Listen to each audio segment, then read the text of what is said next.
Hey folks, KILT-MAN here, KILT-MAN at your services. How are you all? Hope you're all doing very, very well. I hope the weather's alright wherever you are. It's blowing another hoolie here, another storm. I'm telling you, we get storms literally every other day now. We had one on Friday, Storm Ellen, which was, it kind of blew up in Ireland somewhere and then whistled across the Irish Sea and smacked into mainland UK. And didn't do a great deal, to be honest. Here on the Wirral Peninsula, it bent you double. The wind was cutting in real severely, and the rain was lashing down, and loads of tiles and slates were off the roofs. Cars were kind of being lifted slightly, and it was fairly, exciting. But that was the other day. That was forecast. They gave it a name, Storm Ellen. We knew it was coming. Today, where'd this one come from? This wasn't forecast. We've had a bit of rain, but as the afternoon wore on, the wind picked up and it is now roaring out there. It's now late on a Sunday night. It's roaring out there. And where's the dog? Where's the husky? Yeah, you guessed it. She's sitting out there now, basking in it, basking in the inclement weather. The temperature's dropping, the wind is picking up, there's debris everywhere, and she's just there, sitting there. It's the best you can do.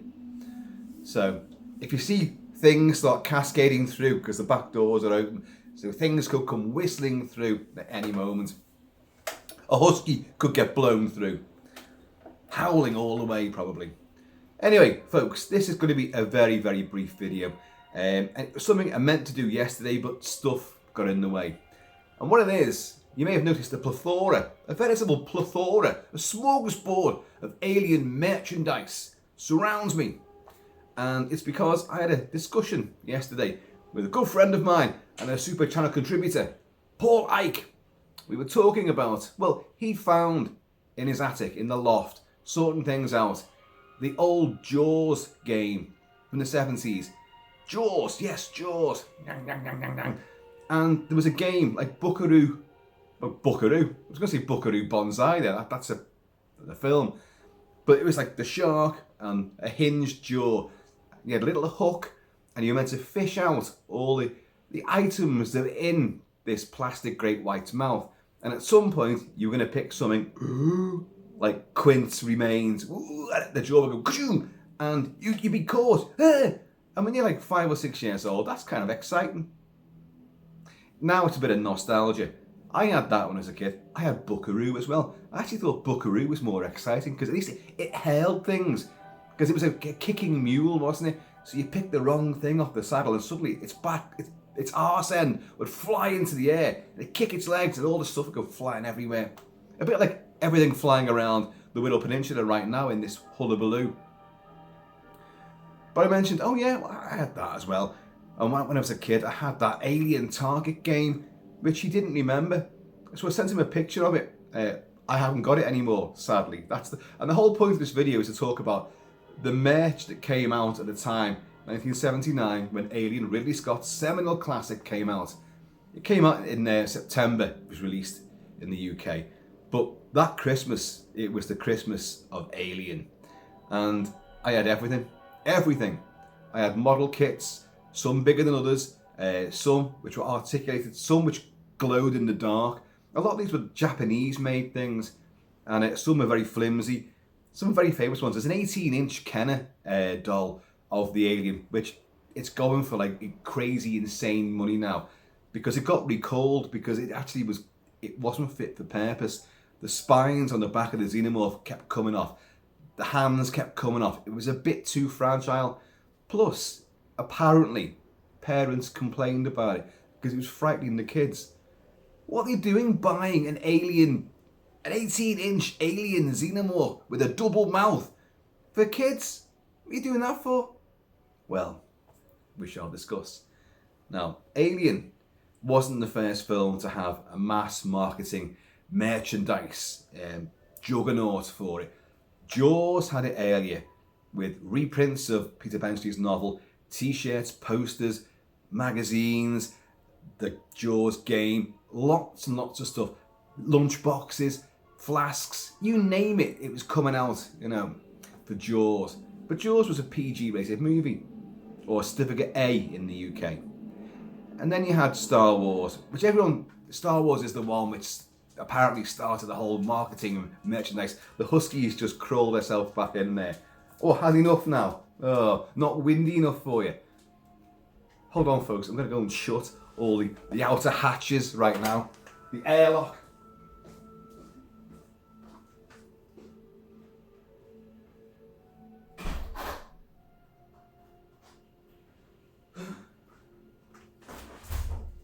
Right.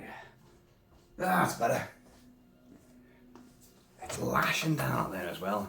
It's not cold though. It actually isn't cold. The temperature's actually risen. But anyway. So Star Wars came out, and Lucas, the mastermind that is George Lucas, I just want a slice of the marketing, a slice of the merchandise. I don't worry about the movie's profits. I'll become a multi-billionaire from all the Star Wars figures and action toys and all the other things that we're going to release in the wake of Star Wars to entice the kids and bankrupt the parents. And of course, Star Wars, everyone thinks that's the one that started it, but Jaws actually started it. You go back further to the 70s, you didn't have anything for the likes of The Exorcist, The Hills of Eyes, Deliverance. There was nothing for these movies. The book, the soundtrack, that sort of thing, but that's it really. You go back even further, and you had all the Universal monsters, had lots of variations of action figures, dolls, toys, mannequins, and masks. Don Post, of course, was doing a lot of masks for Universal monsters. 60s and 70s was the era of that sort of thing.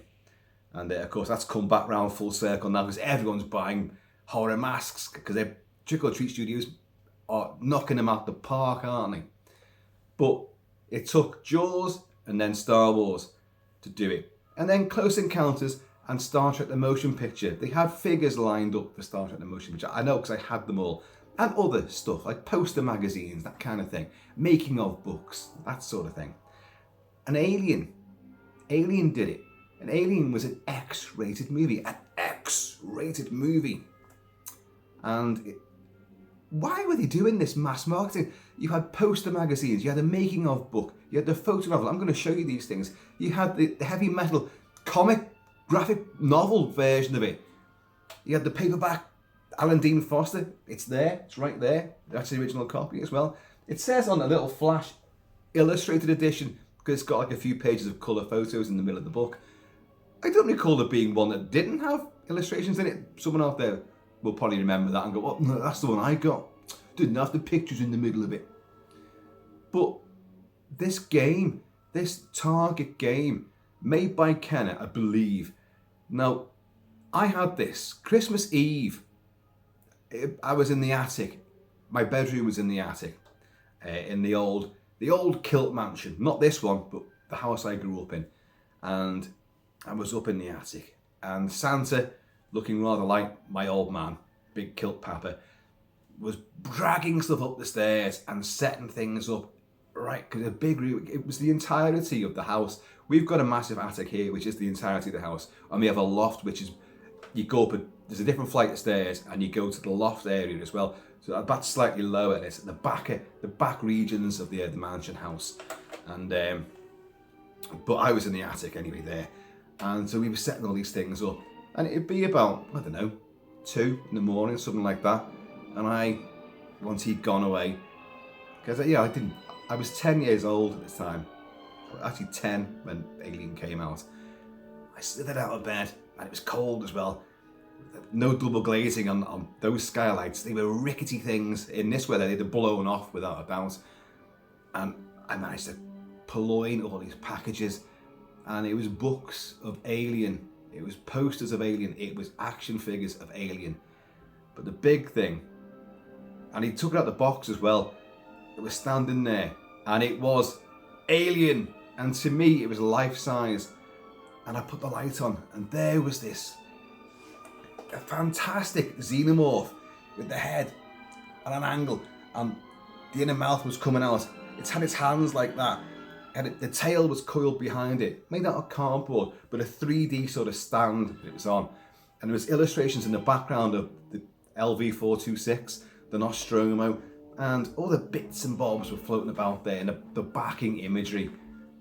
And this thing was huge. It's like a man, you know, as Parker says, after Brett's been dragged up into the air, the air shafts. And what you did, there was a gun that came with it, and it was a big blue plastic blaster with ping pong balls, white ping pong balls, which you loaded in, and you fired at this target. And if you hit the hand, if it hinged, the hand would come back, you get points for that. That hand would come back, more points. You could take the head, you got more points there.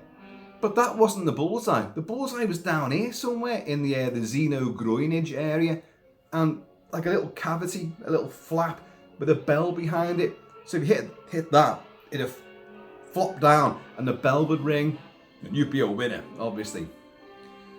Now, that's ultra rare, that game. I don't know what happened to mine. I have no idea. I wish to God I had it here right now to show you. I just wish to God I had it here. Now, since me and Paul were talking about this, I thought, well, he didn't remember it. Excuse me. It's a leaf that's been blown down my throat. I went and just Googled, oh, there's got to be pictures of it. And I found a variation made by Kenner. The package, you can see the packaging, and there's a little boy and a little girl. A little boy and a little girl playing with a big xenomorph. But the gun was different, and it said it's 3.5 feet tall. Mine was bigger than that. Mine was about 5 feet tall. Before you go, oh, KILT-MAN, you were 10 years old. It probably seemed bigger to you at the time. Well, folks, I am, on a good day, I'm 5'7". On a cold day, I'm a little bit shorter than that. But you've got to remember that when I was 10 and 11, I was this height. I was always the tallest, or one of the tallest in school. So in all the school photos, I'm at the back, on the back row, you know, because I'm tall. But here's the rub. As the years went by, I didn't grow anymore. I stayed at this height, and everyone else just took off. So now I'm a short arse compared to everybody else. But that alien, it's not a Mandela effect. That alien target thing that I had was big. It was bigger than 3 foot. And I know you had to stand quite some way away from it with this big blaster thing. It was great, you know. And boom, you fire these ping pong balls. And it might take a couple of shots. You might wobble a wrist, and then, oh, you've kind of weakened it on the hinge. Another shot, down it would go. There's 5 points there. But that bell in the middle, that took some doing to get that. In the end, you had to run up and just punch it. Boof! You know. But it was a great game, and the illustration was absolutely amazing. But it's really, really scary. It's the big, full-grown alien, and you've got little kids shooting at it. In a way, it kind of foreshadows Aliens, because, you know, you're shooting these things and you've got it's almost like a little plastic pulse rifle, if you think about it. And that came out, the film came out September 79, and the marketing machine really swung into action. All these figures came out, the poster magazine, which was great, little factoids, and you fold it out. It was like I don't know, about 4 or 5 pages, but you folded it out and it became like a great big poster. Now, if I remember rightly, there were 3 editions of that, and I had them, but I had already bought them initially in my pocket money, and all the Starburst editions, which were heavily featuring Alien at the time. But amongst all this Christmas packaging, Christmas booty bonanza, there was a compendium, like a little cellophane bag with all 3 editions of the poster magazine. Of course, I've lost that's 6 copies there, which I've lost. You know, what a dick. And I lost the big Alien thing as well. Someone out there will have one of these things, whether you got the smaller one or you got this one. As I say, they're definitely different, because I remember the gun really vividly, and it was like it was a blue colour, but you could see through it. It was in the light, held it up to a light. It kind of shone. It was great, and it had a great big fat barrel, and he shoved the ping pong balls into it, and it was just a beautiful bit of kit. But on the image, if you Google that now, the Alien Target Blaster game, you'll come up with this. And you'll see the gun they're holding. It's got Alien written on the side of it. Well, mine definitely did not have that. It didn't. But mine had a bigger Alien. So, I'm a winner there, I think. Cheers, you all. The soundtrack came out. Now, these are things I can show you, which I do have. The soundtrack came out. Of course, Jerry Goldsmith's fabulous score. And here it is. The original vinyl. There you go. Not a great deal of imagery, but you got this. That was from the trailer, that crazy thing. The camera sort of swoops across all that. And then you get the cracking air. I learned something about this image recently. That it was taken from an album called Rebirth, Regeneration, Resurrection, something like that. I'll check out those details for you. From a funky band from the early 70s, and they had an album cover which was basically that, and it glowed, it lit up, it was cracked open. It wasn't an egg, but it was a kind of image, a space-bound sort of image with a huge sort of like landscape beneath it. Very clearly that was inspired by that album cover. There's no sort of picture disc, there's nothing on there's no liner notes, but it's a great album to have. Of course, if you're a fan now, you've got the full version on CD, probably on vinyl as well. It's probably been re-released on vinyl, but the one you should have, the one you should get hold of, is the limited edition Spanish 3-disc version, which actually has all the score which is in the movie. Because people always forget this. Jerry Goldsmith composed the music for the film Alien, and infamously, it wouldn't be the last time Ridley Scott would fuck around with a composer's score. Ridley Scott and Terry Rawlins had already used temp tracks from Jerry Goldsmith's score for the film Freud. And Goldsmith composed a score for the full film, but of course Ridley Scott and Terry Rawlins went in and re-edited the movie. They cut bits out, they changed bits here, and of course they realised that the soundtrack that Goldsmith had composed no longer fit the scenes. Oh shit! And he wasn't available to come back, or really wasn't invited to come back, because they just went in and was like, okay, screw it, we'll just put in the temp tracks that were there to begin with, which were Goldsmith, of course, and they were from the film Freud. Now, if you listen to Goldsmith's score as he composed for it, which is magnificent, it does not have several key elements to it. The most primal and most exciting and suspenseful, of course, is for this sequence, where Dallas goes into the air shafts to try and flush out the xenomorph, and he's got his flamethrower, and they're watching him on the trackers, and it starts coming towards him, and they, Dallas, move, Dallas, it's coming straight for you, Dallas, no, get out of there. That sequence, and the music for that sequence in the film as you watch it, whether you watch the theatrical cut or the director's cut, it's from Freud. And I would defy you to put in the track that Goldsmith composed for that sequence and listen to that instead, because the Freud stuff works brilliantly, and I mean brilliantly. It's some of my favourite music of the movie, and it's not even from the movie, but hey ho. So I had that as well. This was great, and in those wee small hours of Christmas Day 1979, I put a little bedside lamp on, which was probably a Star Wars lamp. It was probably a Darth Vader base on it, and you flip the light switch on it and be like a lightsaber. And I was reading this, the Book of Alien. Now, this was sort of proto making of book. Of course, for big blockbusters now, you expect this. You expect to get the art of book as well. And if it's Lord of the Rings and Peter Jackson, you're going to get a million versions of all of these books. And if you're a collector, you're going to get them all as well. I know, I did. But this is fantastic. It's by Paul Scanlon and Michael Gross. And it has, the development of the script, screenplay, early production designs, lots of artwork, lots of storyboards, or Ridleygrams as he calls them, and of course finished photos of the alien and various interviews with various odds and sods on the production team. But you go. I remember, I was only a kid at the time. Oh, that ring light. Let's do it that way. No, let's do it that way. Can we do it anyway at all? Oh, it's not working whatsoever, is it? I'll tell you what we'll do. Turn that off. And I've written my name and address there in beautiful double writing, joined up letters. And you've got like a sort of the door to the set, and it says like alien, no unauthorized person allowed on this stage. And then alien, absolutely no visitors without written permission from production manager. Let's turn that back on again.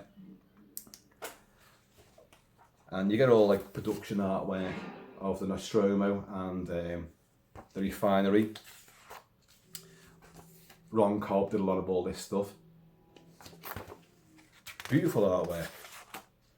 Lots of different ideas, and of course there's the Nostromo, sort of a blueprint for it. There's a photo of the actual model itself. But when you're a kid, in fact, when you're a big kid, although I'm still the same size as I was when I was a kid, this is just gold dust. Look, and you just sit and stare at all these different ideas. Look, there's an idea, an upturned pyramid for the refinery. Fantastic ideas.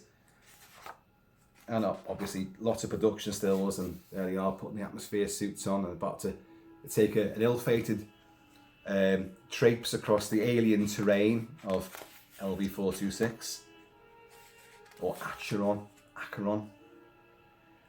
Art designer and director Roger Christian designed a lot of things which you don't see in the movie, like little pistols. They are armed, they have weapons on board, and they take them, and if you study the movie, you'll see that Dallas has got a sidearm, but you don't actually ever get to see it used. But it shows the amount of detail that they went into the interior of the Nostromo. I know you probably can't see too well there, but that ring light is going to warp it all out because of the white pages. Didn't think that through, did I? There's Ash in this sick bay, the med lab. You can't trust him, can you? No, you can't. But lots of enigmatic shots, photos and drawings of the labyrinthine corridors and hallways of the Nostromo. Of course, it's all, in the film, it's all done with mirrors to make a corridor look like it's going for a hell of a long way. So it's just mirrors just being strategically placed. Smoke and mirrors, mate. But loads of great ideas, and there's some. Oh, there's a handheld flamethrower, which Roger Christian designed, which of course never got used.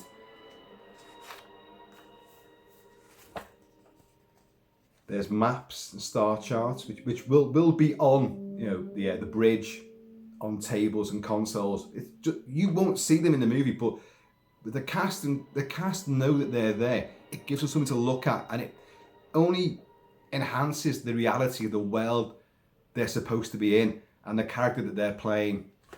So you need props, you need things which will constantly remind you of who you are and where you're supposed to be.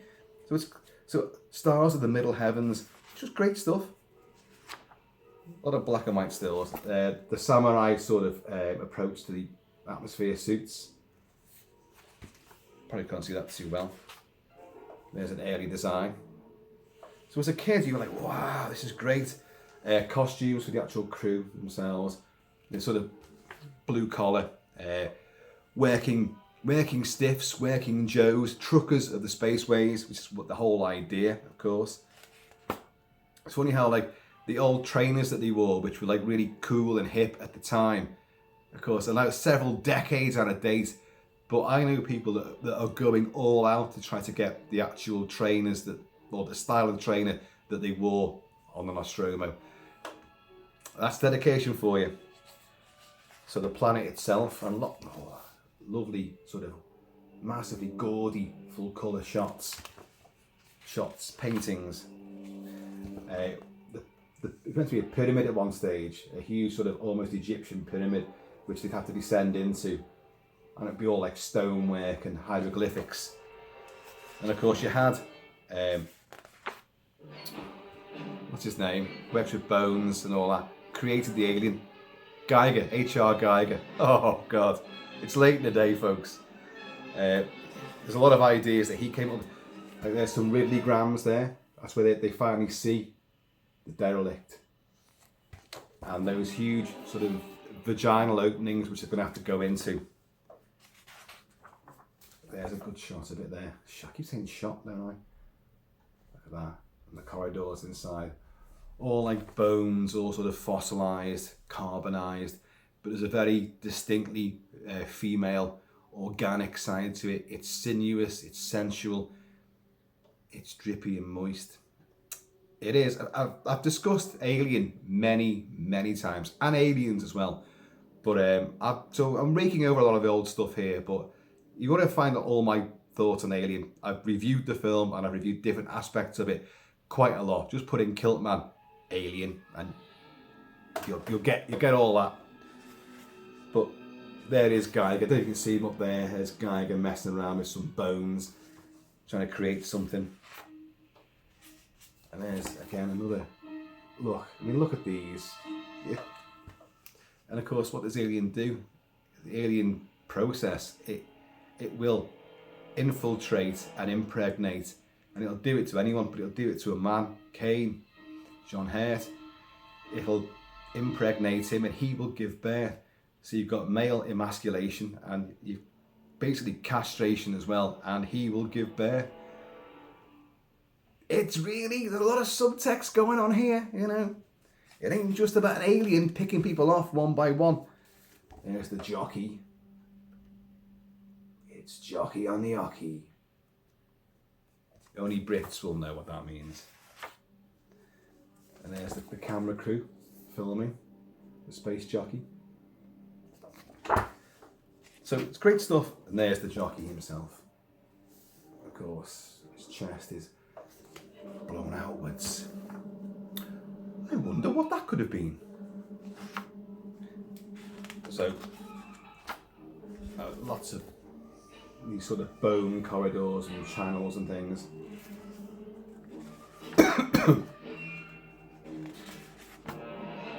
So there's a hieroglyphic which Geiger created, especially on the wall of the derelict, or maybe in the cave below where the egg chamber is, showing the life cycle of the alien, but you don't see it in the movie. That was never actually used. But it's nice though, isn't it? It shows, look, the egg and the chest burster coming out there, the whole cycle. Just without showing the big alien, you know. There's that haunted me. That image there is really horribly ghoulish. The big spidery hand inside an egg, coiled around. Oh God. There's one of them critters. It's somewhere over there, lurking about there. Every home should have one. Alien. And there's some alien designs. I think they called it the bloody turkey or something like that, which is really stupid, isn't it? There's a more generic sort of 1950s style thing, you know. It's got big googly eyes, tentacles and lots of legs. It's just, would look shit. And of course what they do, they went for a man in a costume in the end. The towering, statuesque Nigerian students, Boloji Badajo, something like that. There's a horrible image as well. Don't know if you can make that out. That's down in one of the sort of undercarriage of sub-level C or whatever. And there's little cocoons. There's obviously a human. Brett is a cocoon there, but there's other things being cocooned. I'm like, what? And there's a big goo on the floor as well. What? An arresting sequence omitted from the final version. The alien weaves cocoons around its victims' bodies. Objective, more alien eggs. Now, this is based on the theatrical cut, because the omitted sequence is, of course, Ripley finding Brett's cocooned body and Dallas cocooned alive, but not having a very great time of it. Because if you read that novel, there's little baby aliens apparently devouring him. So you can see reasons why these things would drop, because it doesn't really fit with the finished sort of evolution and life cycle of the alien. but it's really, really chicken. And I love the fact that I prefer to watch the extended director's cut with the Cocoon sequence in it. It's just so powerful. And like, Ripley, what can I do? What can I do? Kill me. Oh, Jesus. It's horrible. So horrible. Speaking of horrible, look how ghoulish is that? That's Geiger there. Looking like something out of like, looks very Boris Karloff like there. Pulling some rubber skin over some more bones. Used to play around with bones. There he is, playing with bones all over again. We'll leave him alone. Yeah. Don't look in there. Kane. Oh, God.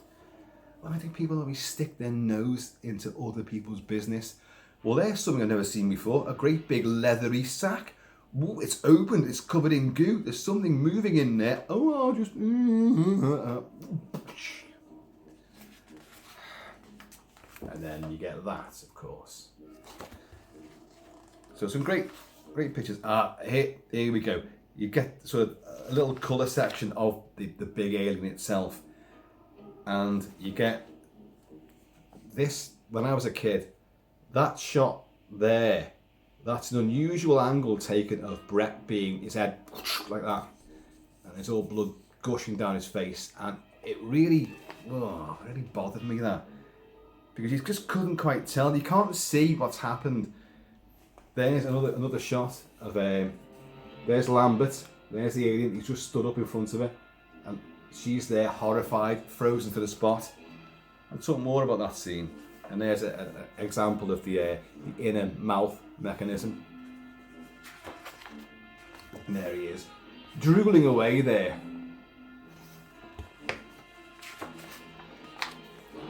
Messing around with airlocks. There he is, in the airlock. And he's about to get shot and blasted out with a grappling hook. And he's, oh, there he is. Taken out. And at the end of the book, he takes a bow. Hey, look at that, isn't that great? Look, takes a little bow there. Thank you all. I'm in town for a week. So, these are of 1979. We have also the Heavy Metal, or Metal Hairlant was the magazine, illustrated graphic novel version of the movie. And wow, published by Futura. The illustrated story by Archie Goodwin and Walter Simonson, based on 20th Century Fox's science fiction hit Alien. And wow, I'll show you this as well. First of all, I'll have a little swig of whiskey. Dallas Tomsky listens to classical music.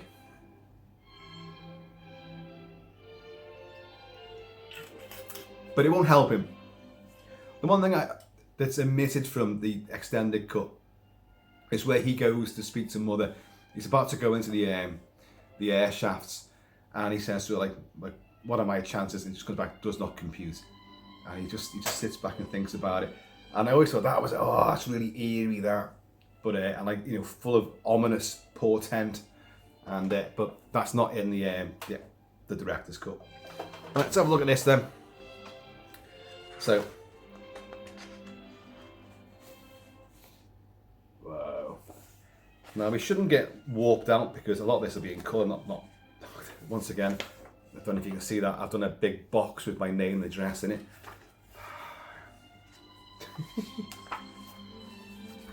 Alien. All done in like Geiger-esque bones and stuff. The artwork's fabulous.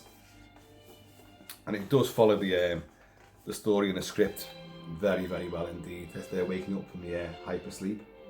They're all gathering round, having breakfast. Someone's sitting in someone else's chair. The cat's there. Look at this. That's the refinery. Beautiful picture, that. And there's some pretty good likenesses of the cast as well. Like John Hurt looks like John Hurt. Tom Skerritt looks like Tom Skerritt. Sigourney Weaver looks like, the cat. No, Sigourney Weaver. And Yaphet Kotto looks just like Yaphet Kotto. There's the alien transmission. I love that they've done that. It's just like, it's an unintelligible piece of gibberish, but written down in sort of like broken, what you think is computer sort of speak. And they're going, good God, what the hell is that? So almost like a chapter 2. They're approaching the planet there. Fabulous detail. That gothic look of the refining station. So right, let's go through all this now. Let's right. Nice little end of this page. It's like, what is it? Look sharp, a little more. Look sharp, a little more clearing, and we should be able to. Jesus Christ! They're on a rise, and it doesn't follow the script, the actual dialogue, that well. It kind of does its own little thing, a few little variations. But look at this. They've just encountered the derelict, and look at that. By the way, they're down there somewhere. Little microscopic people. But look at the size of that. Look at it. That is wicked. That is fucking boss, that. It gives such a sort of dimensionality and sense of scale. You're like, oh my God. And of course, that Christmas Eve, well, it's now Christmas Day, but the wee small hours of, I devoured the Book of Alien. I was reading this. I will come on to the pièce de résistance. There's the space jockey there. It's a beauty. Well, he's not particularly beautiful, but you know what I mean. There's the facehugger leaping out of the air. Whoosh. It's got Kane there. Dickhead. And they will drag him back. And, you know the story. There he is lying on his sick bed. Facehugger attached. And you do get, got to remember, in the theatrical cut, you don't get the confrontation as badly between Lambert and Ripley. Ripley, who didn't want to let them back on because you're breaking quarantine rules. But of course, Ash just flips the switch and lets them in. Hatch open. And I fucking, what? Broke the rules. But Lambert, who would have been left out there for quarantine reasons as well, because she was on that team along with Dallas and Kane. But she, looking, where is it now? Where's the picture? You probably can't make it out now. But she just smacked Ripley with a fucking big right hook, right in the fucking mush, and knocked her to the floor, which is in the, well, they have a bit of a cat fight. There's acid for blood spewing onto the floor. That shit's going to be through the hull. So they've got all that going on there. Oh God, fucking hell. Can't turn the pages. There's a weird shot there of the facehugger falling out of the compartment, and I don't know if you can make it out, but Ripley does, in this image, there's a really strange manoeuvre to get away from it. Looks very odd. Always thought that was odd. Again, great panels. So you've got the actual panel there, but a double page spread of the Nostromo lifting off. When we fix something, it stays fixed, baby. And then, oh dear. Having a last meal before bedtime. Uh-oh. There's poor Kane. And look at this. Look at that. Whoa, right away out there. It's on the way. And then you get this sort of, a page just fell out. Son of a bitch. And you get this sort of like montage of the facehugger, the chest burster, sort of hurtling itself across the dining room. And the way it says, like, eruption, a scarlet shower of flesh, of blood. It moves faster than the eye can follow, more than the mind can accept. And you got Lambert to be, no. But look at them, they're all covered in gore, and it's so well done. The mess on the kitchen table, the dining table, and they're all just drenched in gore. Bloody page came up. What page is that? I mean, folks, these things are from 1979, remember? It's the last page. The bloody last page came out. God. So obviously, let's have a look at where Brett gets it. Oh dear. I mean, he doesn't look quite like Harry Dean Stanton there, But look at that, and you see the tail goes between his legs, and it actually penetrates his back. Can you see that? And pushes him towards that mouth. Look at that as well. Like this picture down here, this one down the bottom here. Oh, it's great, isn't it? I love the way, like, as he pushes him, his cap comes off, like his cap, which Mr. Kentucky Fudge is wearing right there. Now, the alien's tail going between someone's legs and pushing them towards it happens again, of course. So right, they've got a Dallas goes in, and you get the beep beep beep beep beep beep. Move, Dallas, get out of there!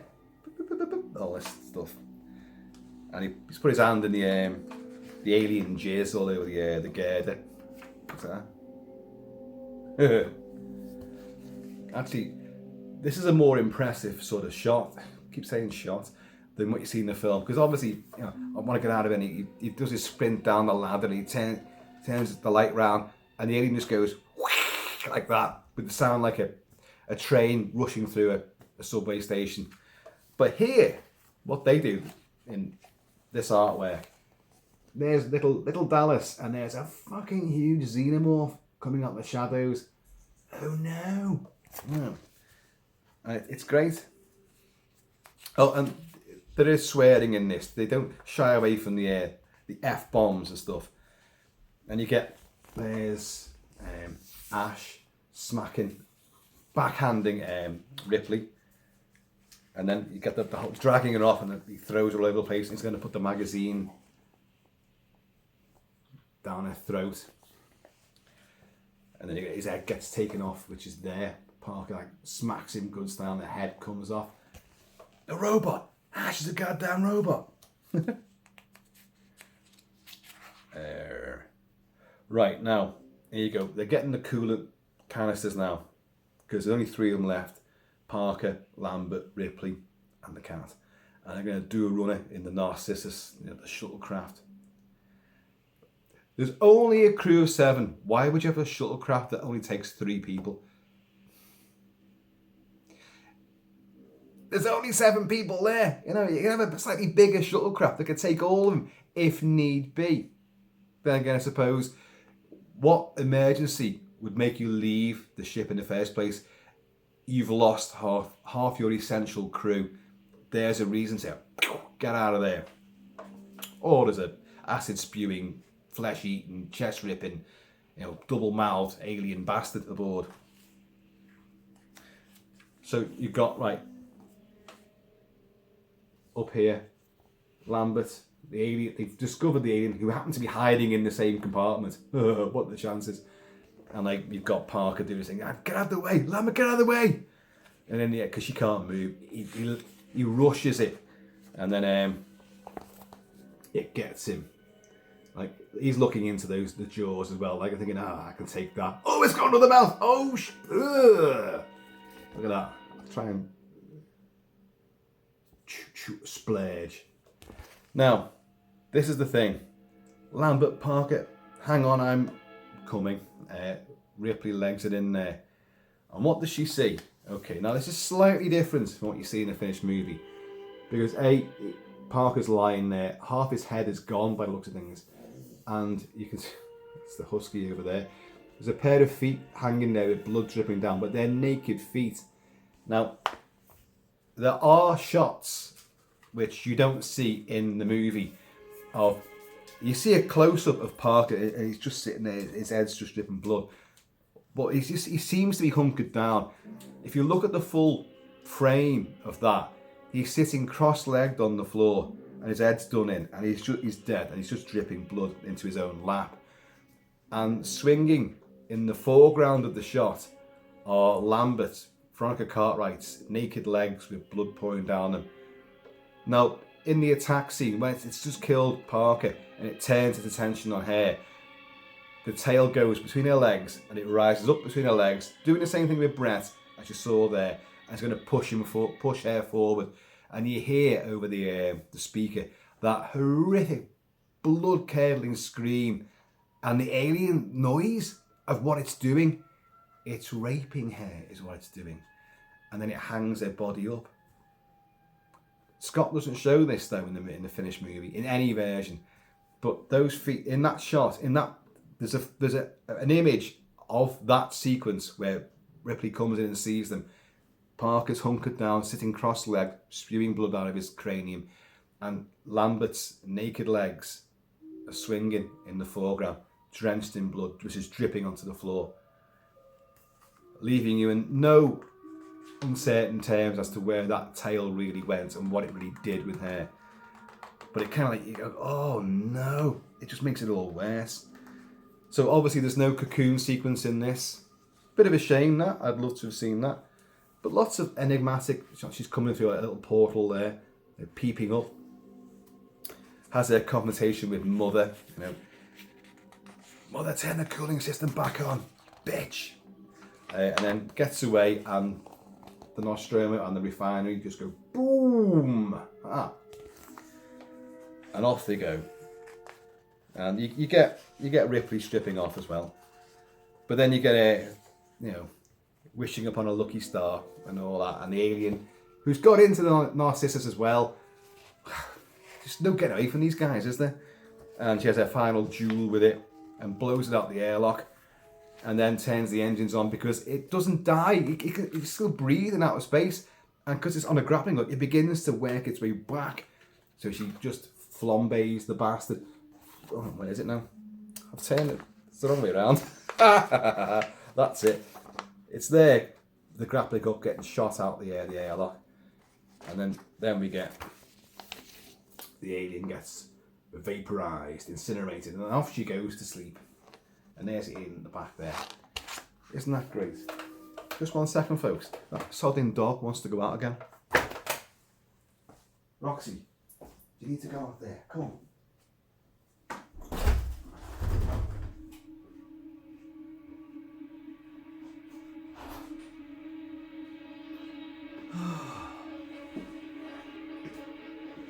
Hello. Huskies and airlocks. What's going on there? But, right, folks, there's more. Now, as I say, I don't have any of the figures anymore. Well, I've got the new figures, but I've not got the original ones. I would love to have them. One of them that glowed in the dark was... There were some smaller ones and there were some bigger ones. I talked about the 18-inch one, which was super, super flimsy, made by Kenner. But there were other ones, these Japanese ones, which stood about 7, maybe 8, maybe even 10 inches in height. And one of them, it's articulated, but it's a model kit. You have to snap it together, and it was a bit brittle. I remember moving the arms. I broke the arms off it. Had to super glue the arms back in at the shoulders, so it was just rigid like that. The claws and the big hands and all that, but the mouth still worked. And but I don't know where it's gone. I don't know what happened to any of those.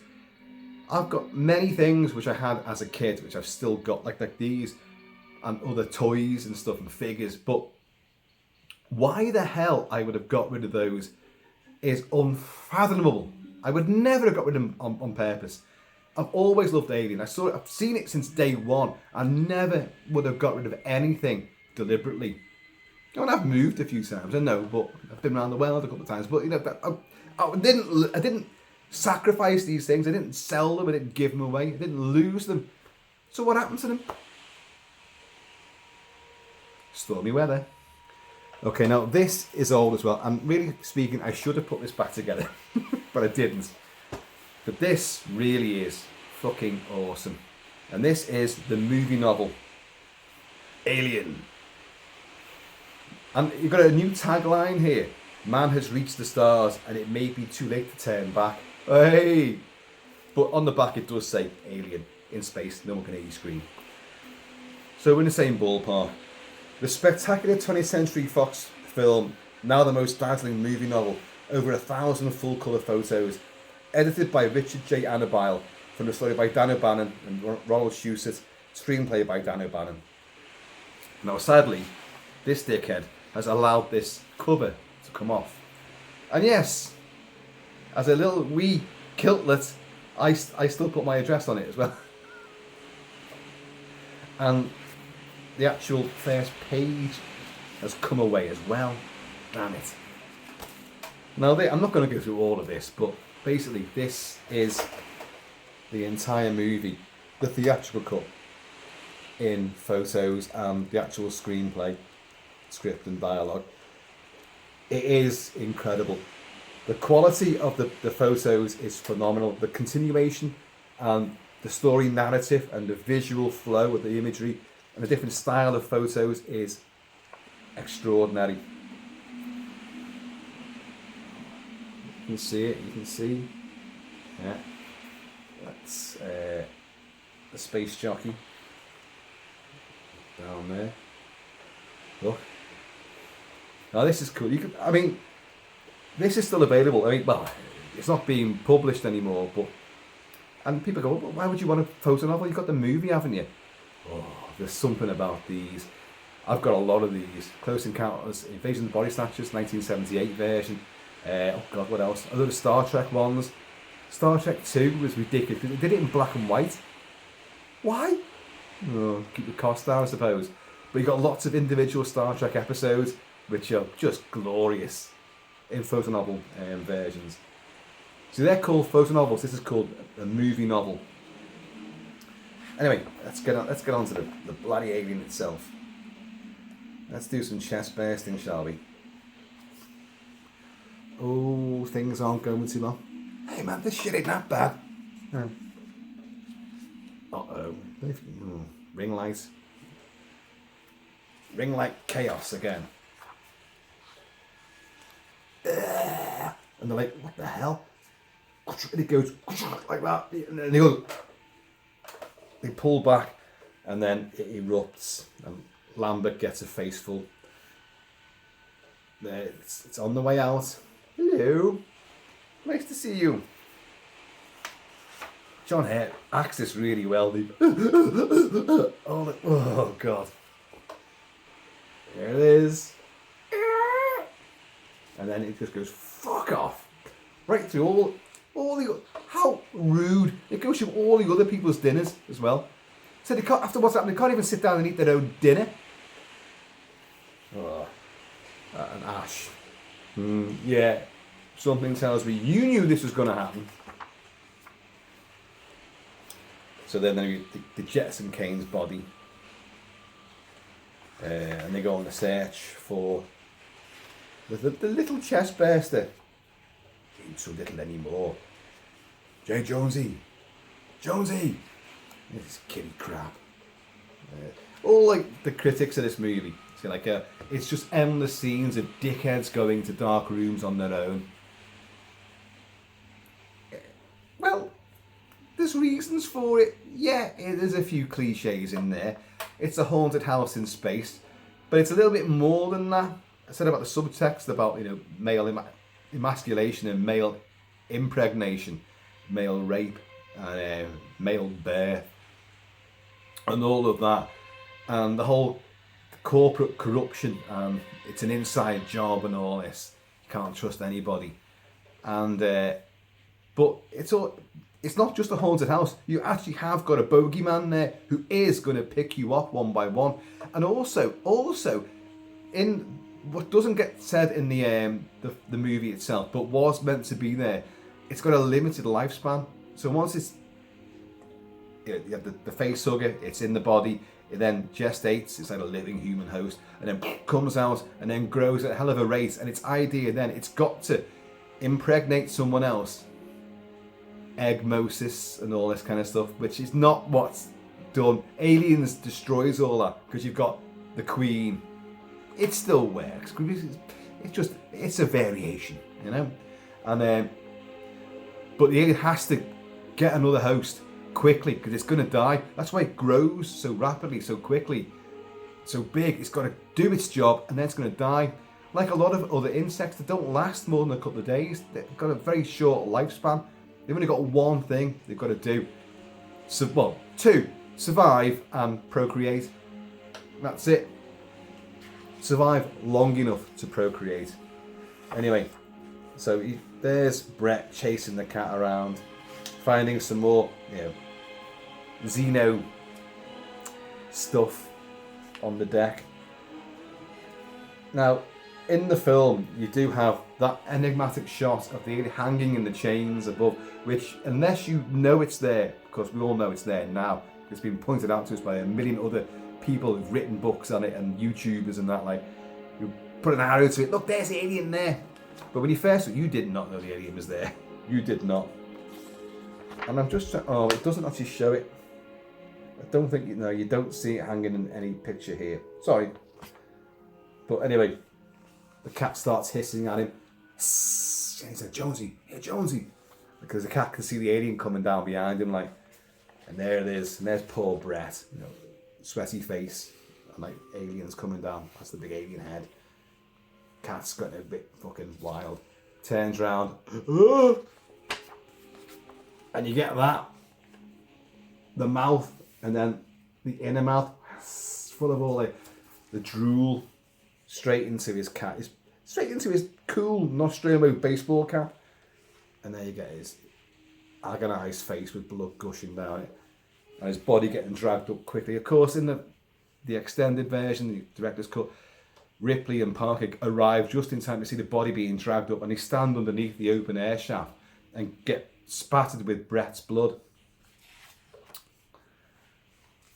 It's big, it's like a man, Yeah, it's using the air shafts to move around. Well, most animals retreat from fire, yes. So Parker, can you rig up a couple of incinerator units? Give me 20 minutes. 20 minutes to rig up some incinerator units. Look at hell. How fast does he work? Is he like the Thing? He's like Blair. He's got lots of tentacled hands that can make all sense. He can make a spaceship in 5 minutes flat. I don't know. Now, again, theatrical cut. Here's the bit that's not in the extended cut. He's decided he's going to go into the air shafts. This is Dallas. So he asks Mother, can you see here? What are my chances? Does not compute. And he's just like, You know what? Maybe this isn't such a good idea after all. And then you get all the tracking going on. You get all this sequence. And you'll have, he puts down the alien goo. I mean, they're great, superbly filmed. And, you're putting the incinerator unit, let's call it a flamethrower, and blowing, jet of flame to clear out anything that's down below there, and then descend. The thing is, if you just fired a lot of very hot flame down a passageway, and then you touch the sides, or you climb down the rungs of a ladder, metal ladder, going to bed a little bit. And then, of course, I want to get out of here, and you've got the face, Ash's face, he knows exactly what's about to happen. And, like, aliens waiting for him. Hello, you the captain?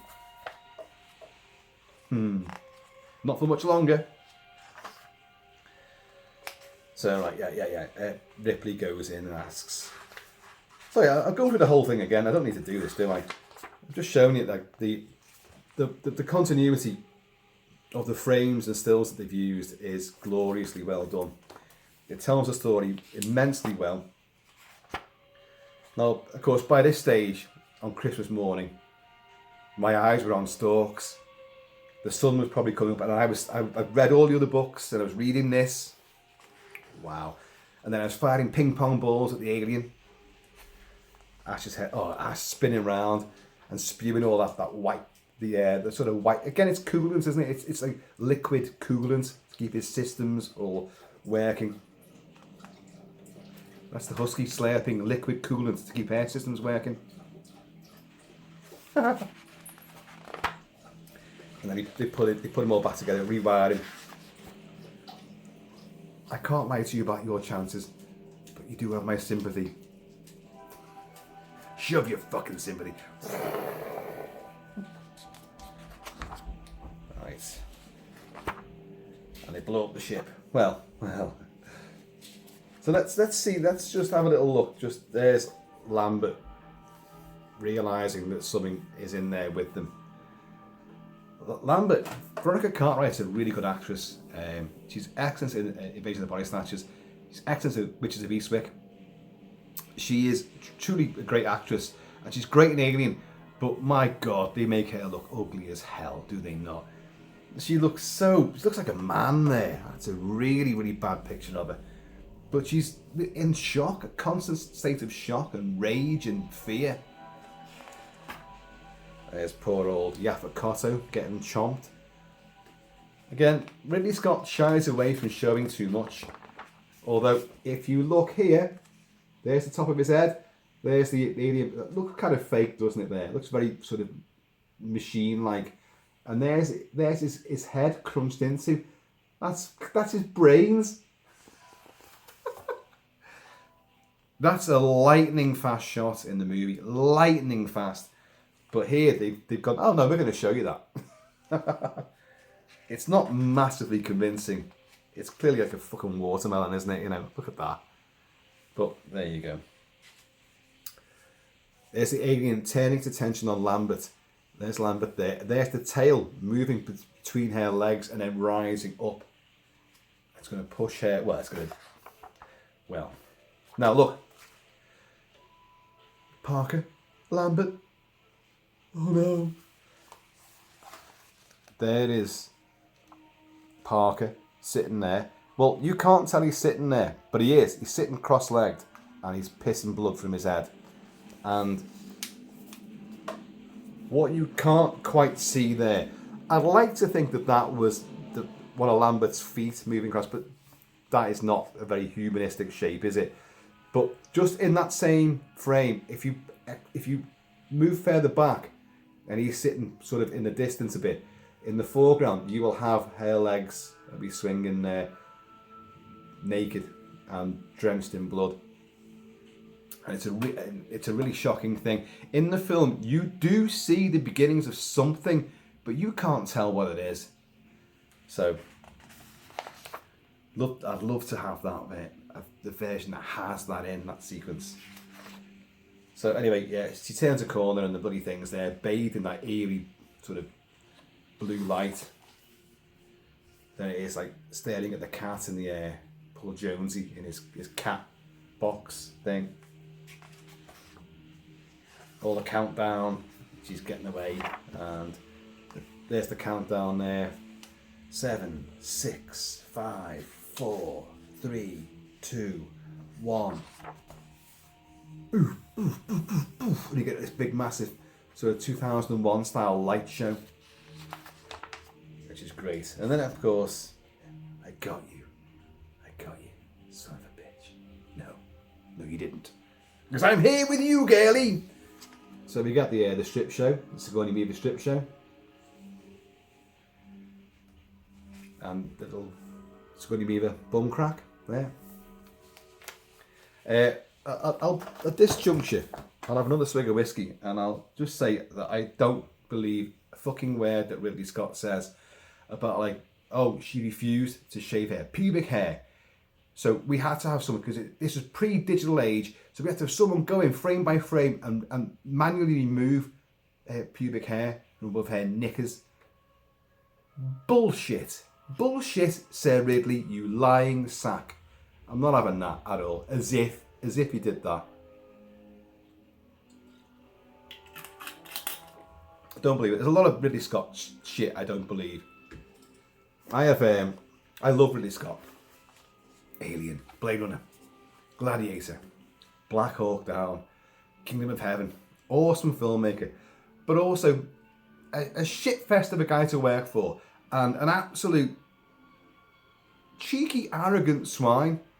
Napoleon, fucking the enormity of the factual inaccuracies, and like he has the nerve to say to someone who's just a historian, like, well, what do you know? Were you there? Well, fuck off then. He said that. No, you shove it. You fuck off, Ridley. Don't try and paint something as being a fucking, you can't tell stories like that and have factual accuracy in one scene and then completely throw it, to the 7 wins. 7 wins. That's my extended version, Ridley. I have 7 wins, not just 4 wins. And you can't do that. He was so incredibly accurate with Black Hawk Down. Finite detail. He only changed things to save people's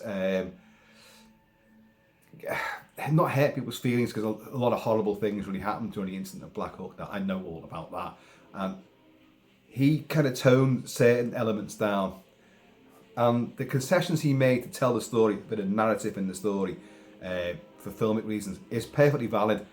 But everything else was really accurately told and depicted with visceral realism. But he goes and fucks around with, like, Robin Hood. Oh, get lost. That was a shower of shit.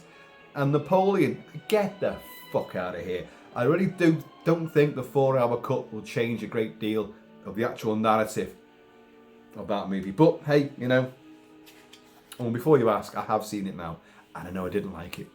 I'm not reviewing it because I still want to wait for the 4-hour cut. But Napoleon, no. Oh, you did some big battle scenes, yeah, but all the fucking unintentional comedy of Joaquin, great actor, but my God, Napoleon, he ain't. But yeah, so there we go. The hand comes off, brilliant, and the kind of weird webbed hand that it has. It's doing the Vulcan thing there, you know, if you notice. It's doing a Spock. And a drool job. Look at this. Oh, God. And again, a lovely lingering image there of Scrawny with nice chesticles. She was beautiful back in the day. She was very statuesque with very classical features. Beautiful woman, very strikingly beautiful. I did not like the way she cut her hair in Aliens with the curly bob. It looked really tomboyish and a bit shit, I'll be honest.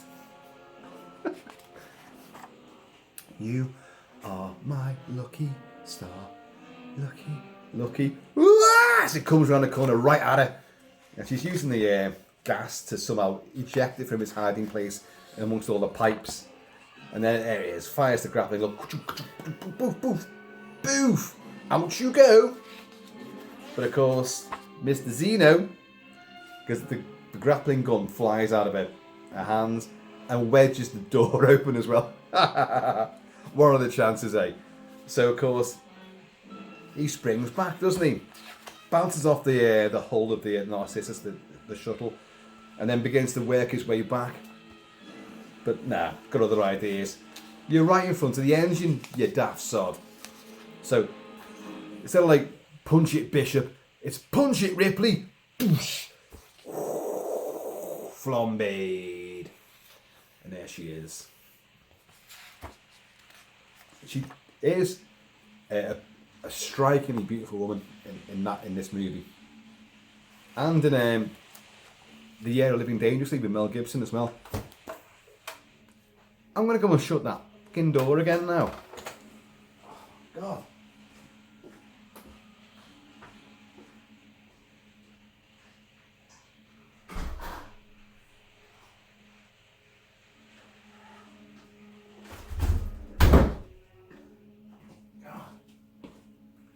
Why do I have servants in the mansion? They're never around when you need them. You know what I mean? Anyway, so, well, there's a lot of stuff there from more recent times. I've got the board game as well, which was, is it called The Fate of the Nostromo? Is it here? It's here somewhere. Yeah. Alien, Fate of the Nostromo. I did a video on that. I unboxed the whole thing and showed you all the pieces. And before you ask, no, I haven't played the bastard yet, because no one in the mansion wants to play a game, a board game, an old-fashioned board game. They want to play it. No. Play video games. Not going to play that, Dad. No, God, no. Got to read instructions. Can't be arsed with that shit. Roll the dice and move things around. Oh, no. How vintage. How quaint. How shit. No. What's it called? The Alien Vault, which is, that's the outer casing for it there. The actual book is here. But I'm not going to show you these things because they're more modern. This was about the vintage stuff. As I say, I really, really, really wish I had that Target game thing. Somebody out there will have one of these, and well, if you want to send it to KILT-MAN, feel free. But no, they're worth a lot of money. Don't do it. And if you've got the sort of 5 foot one, I am not kidding you. The version I had was not the same as the one that if you Google it now, you'll get that. I didn't go too far into it. There's lots of imagery of it, but this is about 3.5 foot tall on the image which I found. And but it's the same design. The hands flip back, the head flips back, and the belly bell flips back, and you have a little blaster, and it's for little kids to shoot a xenomorph that has acid for blood, and gestates inside a living human host. And little kids are like, boom, boom, boom. Jesus Christ! And but mine was definitely bigger than that. It was it was tall. It was big. It was like a man. And I loved it, but I got no idea what happened to it. Around about this time as well, exactly this time, my sister, I've got 2 brothers and a sister, they're all way older than me. And my sister, I was the youngest. I was pretty much an only child in that house because they'd all left by the time I was born. Something I said, obviously. And but my sister was still living locally. And she was always coming around with her boyfriend, a guy called Dave. And Dave was great. Dave could do anything. Dave could swim like a fish. Dave was wonderful. And of course, because he was a good guy, she binned him off after a few months. But hey, we don't talk about my sister. He says, talking about his sister. But he was into war games and model making, model building. He loved fantasy tabletop games with tons of figures, magnifying glass. He'd paint little figures. I've talked about him before because he gave me a set of they're rare, ultra rare now, Custer's Last Stand, the cavalry figures, the Last Stand figures, quilled with arrows, hundreds of Indians, some mounted, some not, the Indian village, a prospector's domain, whatever you call it, prospecting place, and wagon trains. It was an immense Western set, almost the entire thing, and I've still got it. That's here. I will show you that because it's magnificent. And he painted them all. Well, most. Some of them weren't painted, but he gave me this. It had a battle map, a terrain battle map of the Little Bighorn. So you could, but that wasn't so good. But the figures themselves were excellent. Arrows, loads of arrows, and he painted blood on them. And they're little figures, but the detail was absolutely extraordinary. And well, he gave us that one time, and wow, because you guys know me and Custer's Last Stand and all that, and I was blown away. Dave, you're my hero. Well, again, after Alien came out, we'd all seen it, and I loved the movie. He said, look, I can make you a game of Alien.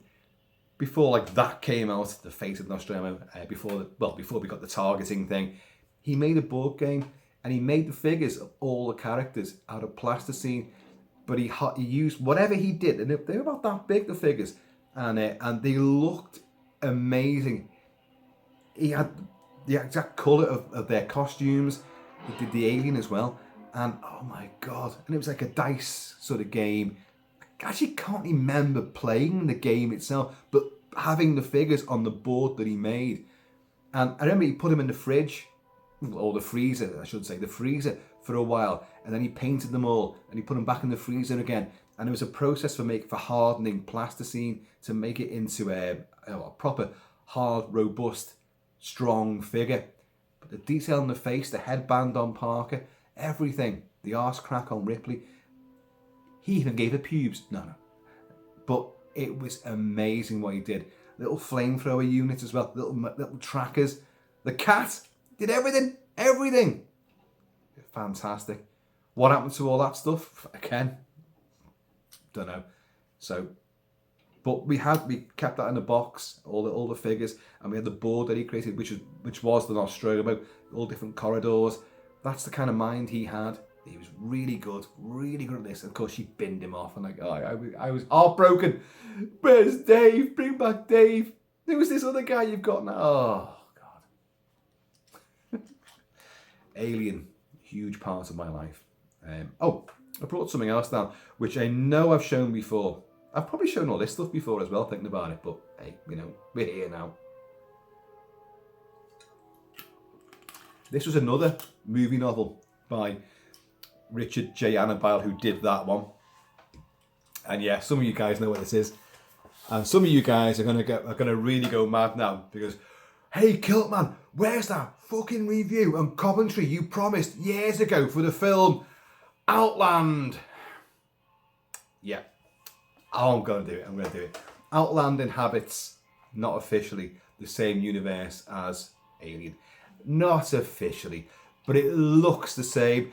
The sets are the same because they're all done by the same people. The costumes are almost identical. The atmosphere, the style of it, working Joes, working stiffs, you know, in a horrible, harsh environment, a mining colony on one of Jupiter's moons.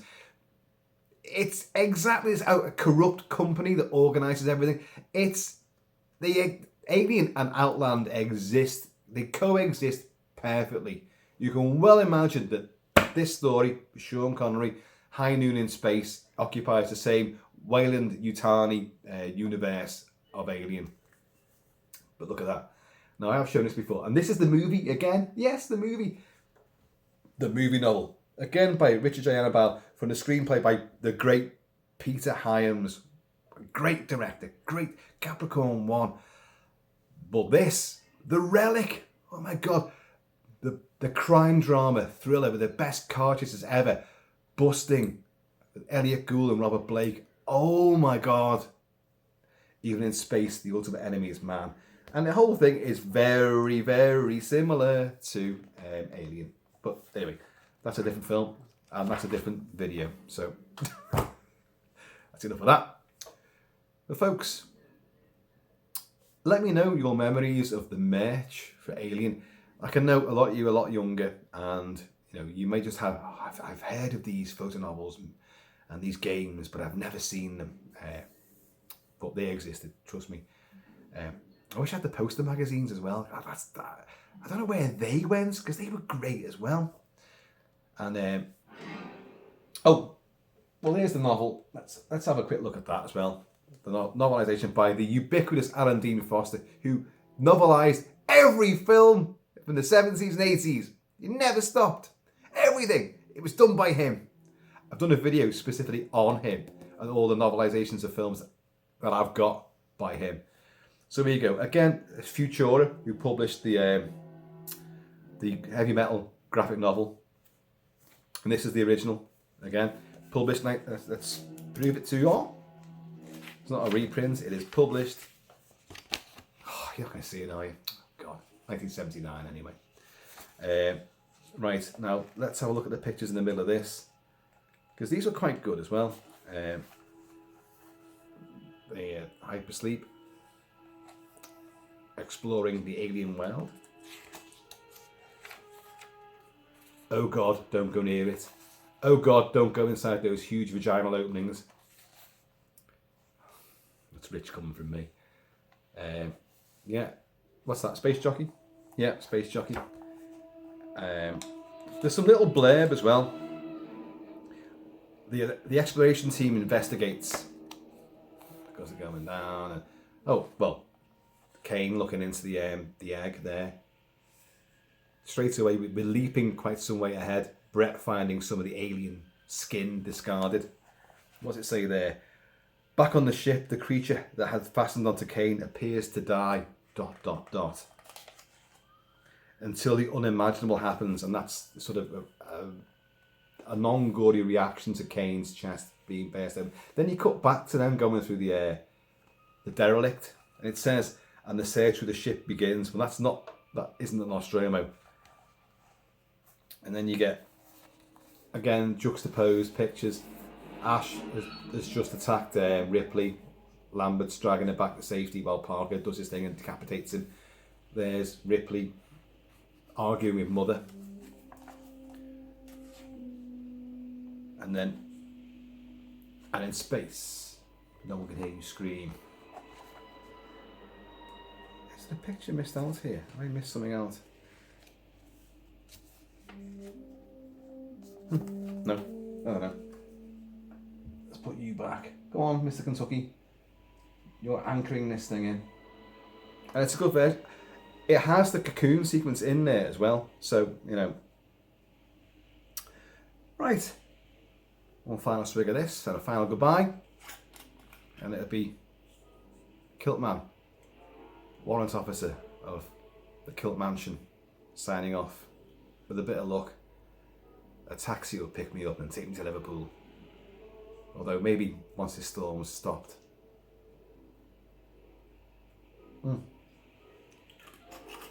Folks, I have been over shall be KILT-MAN. Please, in the meantime, in this ever xenomorphic in between time, please keep it Celtic, keep it Celtic, and I'm going to see you all later. More stuff coming, I promise you. And yes, Outland. We're fast approaching Christmas, and I have promised to do a few commentary tracks and other bits and bobs and odds and sods. So they're all coming. So let's keep it festive. Let's keep it kilted, keep it Celtic. Signing off.